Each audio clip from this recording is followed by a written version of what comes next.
The tears streaming down my mother's face were perfectly timed as always.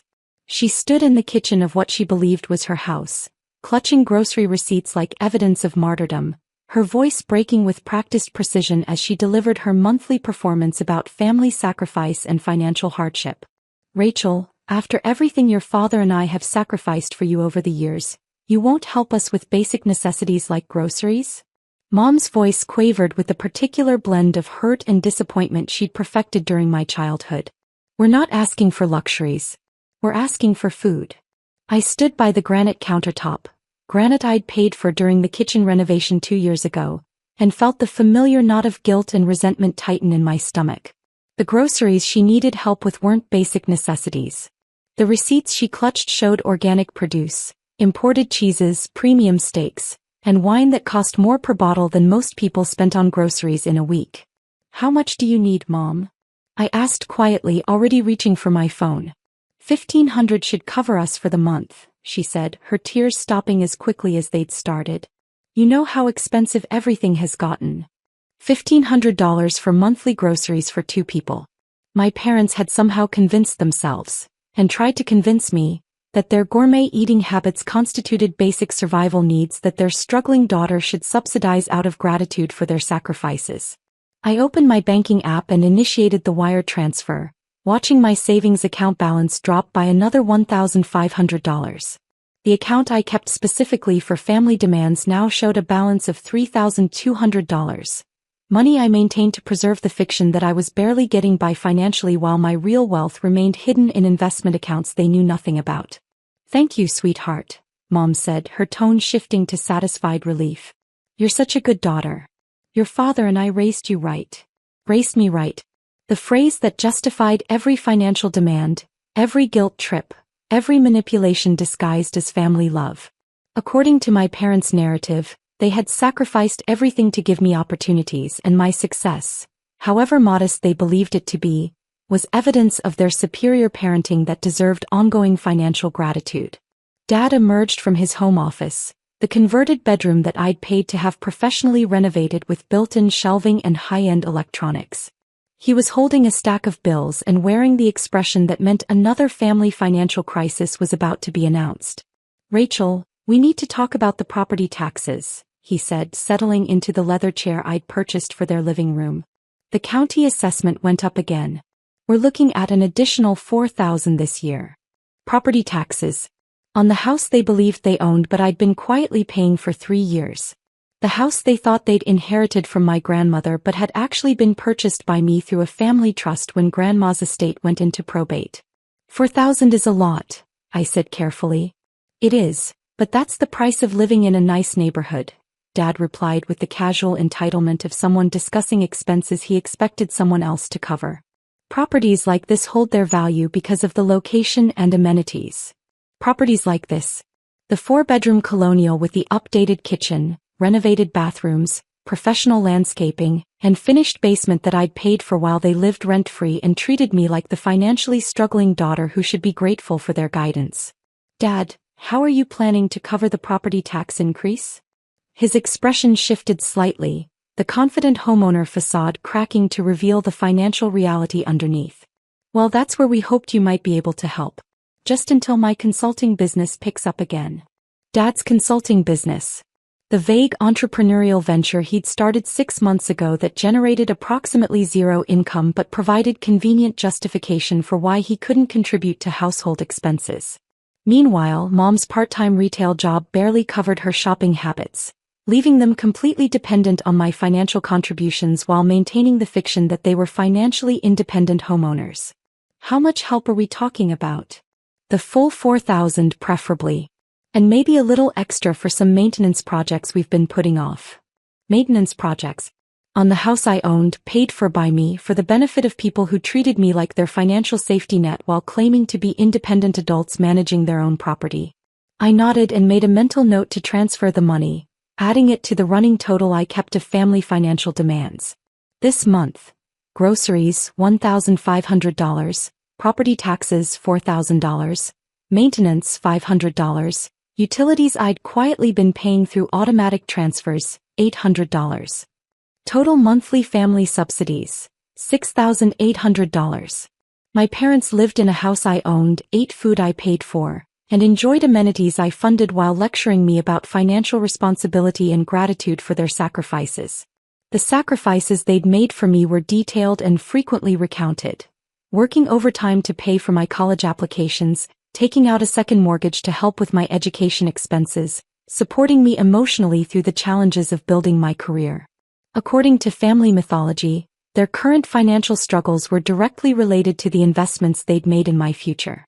What they didn't know, what I'd carefully kept hidden for 3 years, was that I'd paid off their second mortgage within 6 months of graduation, covered all my education expenses through scholarships and student loans they'd never seen, and built a financial planning consultancy that generated over $400,000 annually. My parents believed I worked as a junior financial analyst making $48,000 yearly. They had no idea that Meridian Wealth Management, the company they thought I worked for, was actually my company with clients across 3 states and investment portfolios worth millions. The fiction had become necessary when I realized that revealing my true financial situation would transform me from grateful daughter to family ATM overnight. Instead, I maintained modest living arrangements, drove a practical car, and lived like someone making $48,000 while secretly owning property worth $2.3 million and maintaining investment accounts they couldn't imagine. My phone buzzed with a text from my attorney, David Morrison, who specialized in estate planning and property law. "Rachel, need to discuss the property transfer documentation we discussed. Some complications have arisen with the family trust structure. Can you meet tomorrow?" David. Complications. David had been helping me navigate the complex legal situation of owning property that my parents believed they'd inherited. The house had actually been part of my grandmother's estate debt, which I'd quietly purchased through a trust to prevent foreclosure while allowing my parents to continue living there. "Rachel," Mom's voice interrupted my thoughts, "you look stressed. Are you having money problems again?" Money problems. In my family's narrative, I was perpetually on the verge of financial crisis, barely managing to help them while struggling with my own expenses.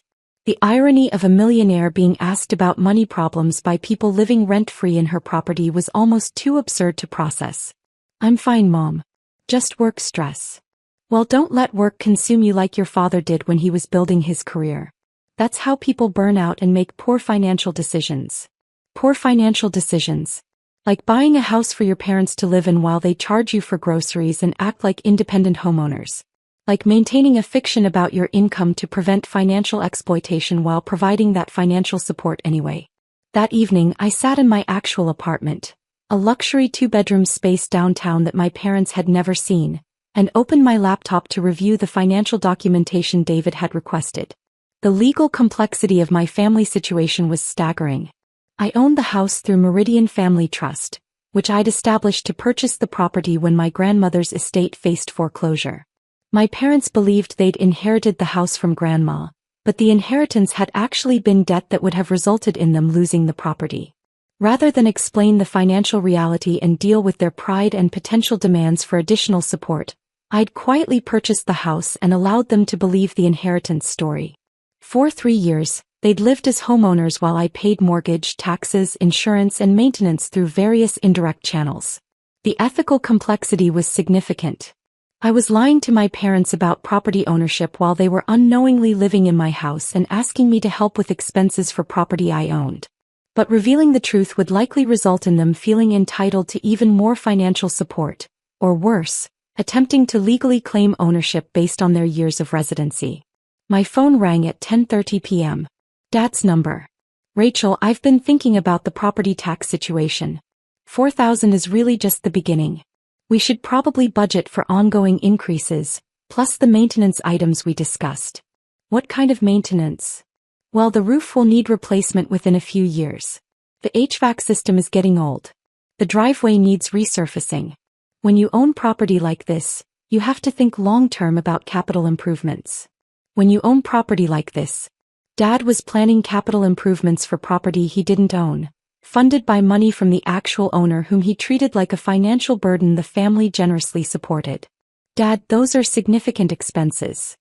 "They are, but that's what property ownership entails. Good thing we raised a daughter who understands family responsibility." "Family responsibility."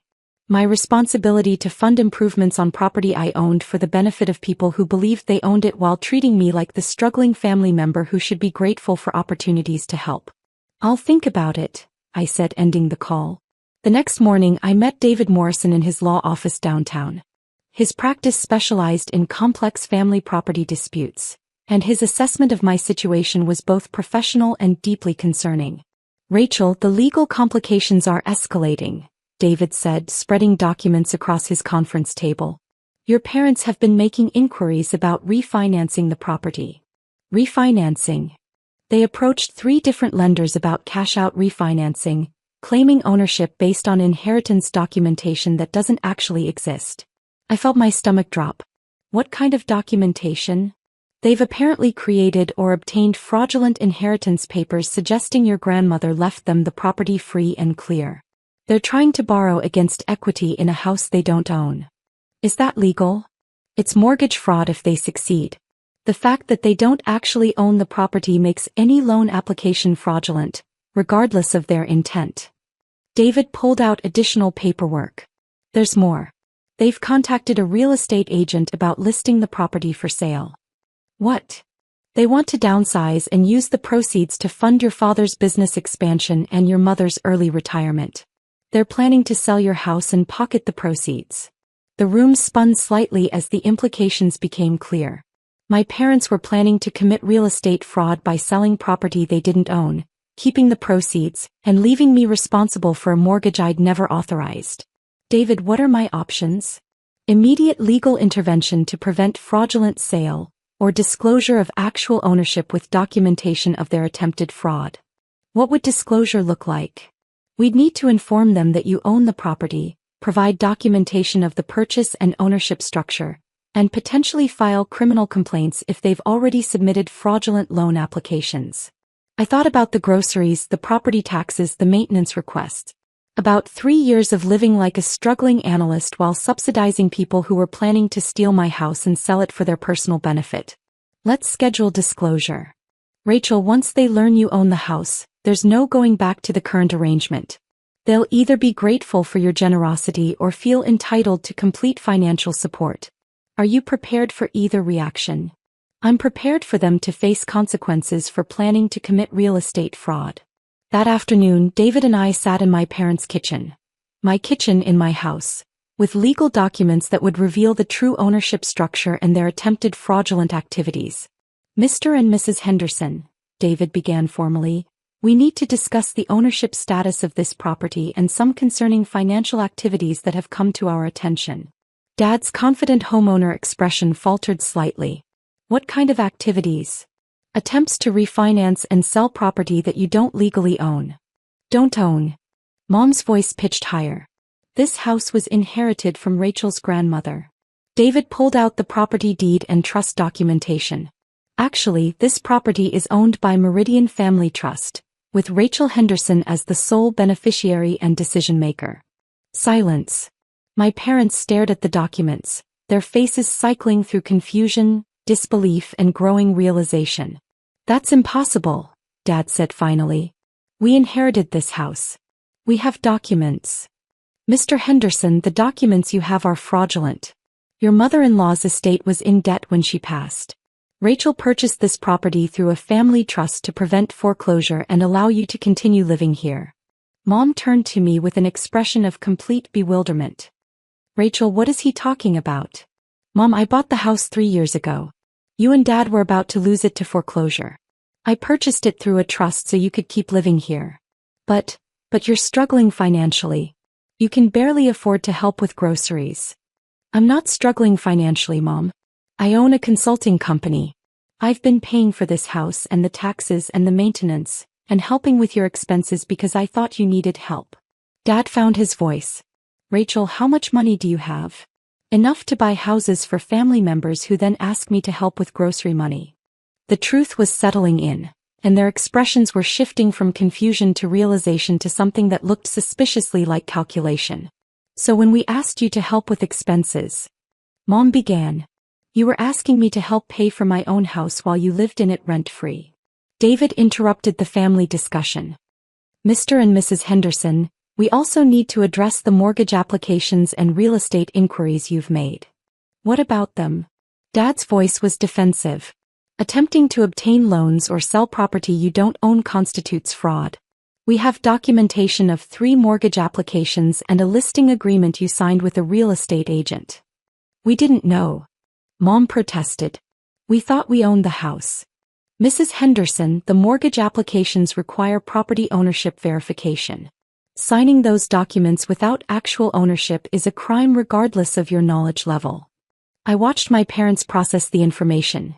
They'd been living in my house while asking me to help with expenses for that house, and they'd nearly committed federal crimes by trying to borrow against and sell property that belonged to me. Rachel, Dad's tone shifted to the manipulation mode I recognized from childhood. We can work this out. You're our daughter. We raised you, supported you, made sacrifices for your education and success. Dad, what specific sacrifices did you make for my education? We took out a second mortgage to help with college expenses. I paid off that mortgage 3 years ago. What other sacrifices? We supported you emotionally. We gave you opportunities. By asking me to help pay for the house I own while you live in it for free? David cleared his throat. We need to address the immediate legal issues. Mr. and Mrs. Henderson, you'll need to contact the lenders and real estate agent to withdraw any pending applications. Continuing with fraudulent transactions could result in federal charges. Mom started crying again, but these tears seemed more genuine than her grocery money performance. Rachel, I don't understand. If you have money, why did you let us struggle? Why didn't you tell us? Mom, you weren't struggling. You were living rent-free in a house I paid for, asking me to help with luxury groceries while planning to steal my property and sell it. We weren't stealing. We thought it was ours. Did you think the groceries were yours too? The property taxes? The maintenance costs? The questions hung in the air because we all knew the answers. They'd been treating my financial support as their entitlement while maintaining that they were independent homeowners who occasionally needed help from their struggling daughter. Dad tried a different approach. Rachel, family members help each other. Your success is partly due to our support and guidance. It's natural that we'd benefit from the investments we made in your future. Dad, show me receipts for investments you made in my future. It's not about receipts. It's about emotional support, guidance, the foundation we provided. The foundation you provided doesn't justify asking me to pay property taxes on my own house while you try to sell it without my knowledge. David interrupted again. We need to resolve the immediate legal situation. Rachel, do you want to formalize a rental agreement, or would you prefer they find alternative housing? The question I'd been avoiding for 3 years. Did I want to continue subsidizing my parents' lifestyle while they treated me like their personal bank account, or did I want them to experience the financial reality of adult independence? I want them to understand that living in someone else's house means being a tenant, not an owner. And tenants who try to sell their landlord's property face eviction and criminal charges. What does that mean? Mom asked. It means you can sign a lease and pay market rate rent, or you can find somewhere else to live. But you can't continue treating me like your financial support system while planning to commit fraud with my property. The room fell silent except for the sound of Mom crying. Again, but this time with the genuine distress of someone whose comfortable fiction had been destroyed by reality. Dad's voice was barely controlled anger. Rachel, you're destroying this family over money. Dad, you're the one who tried to sell my house without telling me. I'm just protecting myself from people who apparently think my generosity makes me a pushover. David began packing up his documents. I'll prepare formal tenancy agreements based on market rates for this area. You'll have 30 days to decide whether to sign leases or vacate the property. Market rates. Mom looked panicked. What are market rates for a house like this? Approximately $4,000 monthly for a 4-bedroom property in this neighborhood. $4,000 monthly. More than twice what they'd been asking me to contribute for property taxes while living rent-free in my house. We can't afford $4,000 monthly. Dad protested. Then you'll need to find housing that matches your actual income instead of living in a house someone else pays for. That evening I sat in my actual apartment and felt something I hadn't experienced in 3 years. Complete financial autonomy. No requests for grocery money, no property tax emergencies, no maintenance crises that required my immediate financial intervention. My phone remained quiet until 11 p.m., when Mom called with a different tone entirely. Rachel, your father and I have been talking. We had no idea about your financial situation or the property ownership. We're grateful for everything you've done. Thank you for saying that, Mom. But we're confused about why you didn't tell us the truth. We could have worked together instead of you carrying all the financial burden alone. Mom, every time I hesitated about a financial request, you and Dad lectured me about family responsibility and the sacrifices you'd made. If you'd known I was wealthy, would you have made smaller requests or larger ones? Silence. We both knew the answer. We would have expected more, she admitted quietly, and treated my wealth as family wealth while maintaining that your income was personal income. Probably. Mom, I love you and Dad. But I needed to know that you could love me without knowing my bank account balance. The past 3 years taught me that you were more interested in my financial capacity than my emotional well-being. That's not true. Mom, when was the last time you called to ask how I was feeling instead of calling to ask for money? Another long silence. Rachel, what do you want from us now? I want honest relationships based on mutual respect instead of financial manipulation. I want parents who are proud of my success instead of parents who see my success as their personal resource. 6 months later, my parents signed the lease and began paying market rate rent for the house I owned. Dad's consulting business suddenly became profitable when he couldn't rely on my subsidies to cover basic expenses. Mom discovered she was talented at budget management when she had to manage an actual budget instead of supplementing it with requests for my help. Their rental payments covered the mortgage, taxes, and maintenance on the property, making me a legitimate landlord instead of a secret benefactor. The financial relationship became honest and transparent instead of manipulative and exploitative. 1 year later, Dad called to tell me about a promotion at his consulting firm. His voice carried genuine pride instead of the entitled expectation that had characterized our previous conversations about money. Rachel, I wanted to share some good news. The business landed a major contract, and I'll be able to give you 6 months' rent in advance. That's wonderful, Dad. It feels good to be able to contribute instead of always needing help. You were always capable of contributing, Dad. You just didn't have to while I was covering your expenses. Rachel, I owe you an apology. We treated your generosity like our entitlement, and we nearly committed crimes because we didn't understand the reality of our situation. Thank you for saying that. Your mother and I talk about it sometimes, how we convinced ourselves that asking you for money was helping you learn family responsibility, when really we were just taking advantage of your success. The admission was more valuable than any rent payment. My parents had finally acknowledged that their treatment of me had been exploitative rather than educational, manipulative rather than loving. Dad, I'm proud of your business success. And I'm proud of yours, sweetheart. I'm sorry it took us so long to say that. 2 years later, my parents purchased their own home with proceeds from Dad's successful consulting business and Mom's profitable budget management services. They moved out of my house and into a smaller property that matched their actual income and lifestyle preferences. The house I'd bought to save them from foreclosure became a rental property that generated legitimate income while my parents lived independently in a home they'd earned through their own efforts. The financial exploitation disguised as family sacrifice ended when I stopped enabling their comfortable fiction about property ownership and started requiring honest relationships based on mutual respect. Sometimes the most loving thing you can do for people is stop funding their ability to avoid responsibility for their own lives. Sometimes family helping family means forcing everyone to understand who owns what and who owes what to whom.